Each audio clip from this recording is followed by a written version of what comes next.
Diba? Pinastol niya lahat ng bagay-bagay para sa kambing na si Carl. This time ay magsisimula na nga in a bit. There's gonna be flying clouds on the first map. Seryoso ang Aurora Gaming, pare. Iba rin yung aura nila. Yung aura nila, pressured kami, nandyan na yan, pero we're prepared. Yan. And doon, kailangan ay hindi pa rin kampante ang team natin. Diba? For sure, hindi naman talaga. Look at that. Ganun din sila ka-prepared. Look at Coach Aeon's ban. Diba? Tanggal Fanny, tanggal yung Ling. Paano mapupunta kay Carl TC yan? Tatanggalin nga nila mismo. Tapos magpe-pred rin si Carl? Carl naman!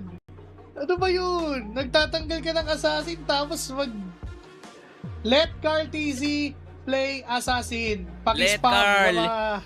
Sa Let comment Carl section. use assassin. Alam kong kayo Gusto din, natin excited makita. kami din eh. Pero, eto Akai. Yan na yung hero ni Carl first game. I can feel it. Ay, Akay? Akay? Oo. First game, Akay? Okay.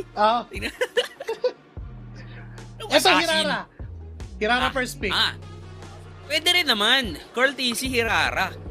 Diba? Pwede din. Baka Open yung na-inspire Freya. sa kay, Ano pa bang open ngayon na worth it if first Valentina. pick? Obvious, Valentina. wala talaga eh. Valentina, no? Kasi Valentina, Nina. Pero, what if, no? Kuya Sanji, mag-Eudora siya dito? Hindi malabo. Di Kasi malabo. even si Haji, kahapon, Eudora siya. Freya first pick. Okay, ano ang sagot? Ako, ayoko na mag-predict. Gusto ko na lang munang tignan kung ano ang mga plano ng dalawang coaches.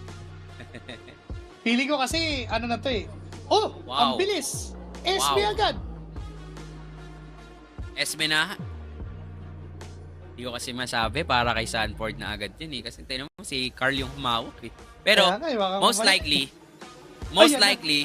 para kay Sanford na yon. Tapos, kukunin na nila dito yung Eudora and this is what we're talking about. Diba? Kukuha na nga talaga si Sanji ng kanyang Eudora. Anong Valen? Anong Eve? Farsa? Eudora tayo ngayon sa current meta. Okay, Hirara. Hindi na papalampasin pa ni Coach Midnight na kunin yan. Plus na Beleric na isa sa mga naging key heroes kanina doon sa Series 1 ng SRG versus Pro Esports. Now, jungle na. Akai. Eto na. Akai na. Kuha na, no? Pero kasi, kung babalikan din naman natin, yun. Diba? May mga ganyan naman eh. May mga scaling din naman si Kuya Carl ng mga heroes. Oh, hindi tayo makakita ng mga flashy assassins, pero pag si Carl yung naglaro, flashy din naman. Diba? So, okay pa rin. Nasa assassin pa rin. Pero, parehas scaling. Yung makikita natin dito sa mga gold, sa mga junglers natin. And ang wala pang hero dito, si JP. Ang possible bans for Coach Midnight, Gatot, Hilda, yung mga alam mong pag binigay mo kay JP, mayayamot ka. Even the Hylos, tama ka. Tapos, hindi pa tayo nga sure kung Carl TZYSS ba to.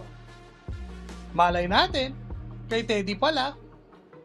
Tapos, liliko na naman sila Carl sa isang utility jungle. So, nagtatanggal sila ng mga hero ni Rosa, ng mga Lilia. Signature na ni Rosa yan.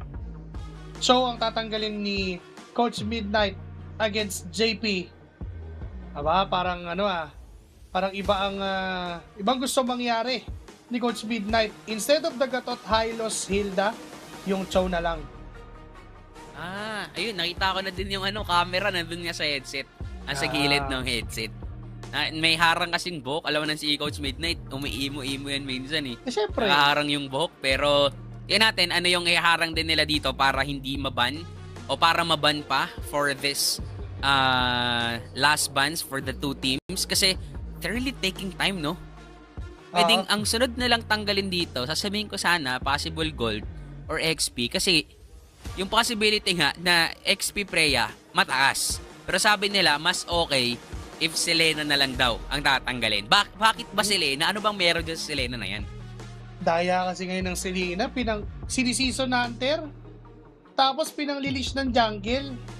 So, andun pa yung thought na kapag magaling ka magsilina, pag nakapagpainit ka ng mga baril, 'di ba? So, pwedeng tamaan at madali pa yung Yison Shin ng Team Liquid Philippines. So, that might be the reason for Aurora Gaming, hero ni JP pa rin ang in-expect. Oh, instead, they went for a Kari ban, a Teddy ban.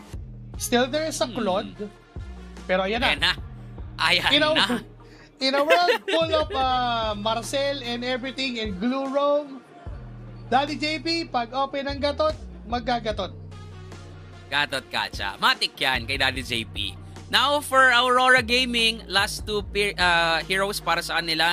Hero ni Rosa at possible hero ni Sigibum dito.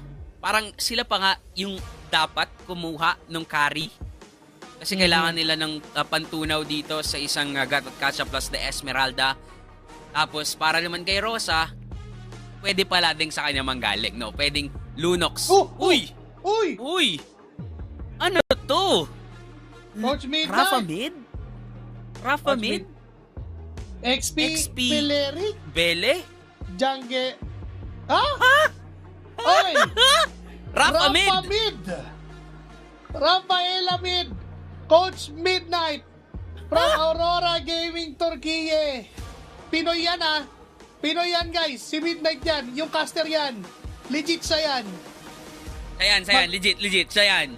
Magpapauso. Rafaela. Mid lane. Ay, wait. Teka. Ito yata yung sinasabi niyang ready sila against Team Liquid Philippines. Now for Teddy, anong hero niya? Or lalaruin ba nila yung Yison Shin papunta kay Teddy? Pero feeling ko, mas okay pa nga siguro na kuha na lang si Teddy dito ng isa pang kayang tumunaw din talaga. Moskov could be an option. Yung carry kasi, yun pala yun yung rason bakit ban carry. Kasi, apatitigas ng lineup dito ng Aurora Turkiye. Pero, there we go. Claude is still a Claude. Pwedeng MMR din to ni Kuya Teddy. Hindi ko, hanggat bukas yan, kukunin ni Teddy. Ganun na siya komportable. And again, this is a mid lane Rafaela.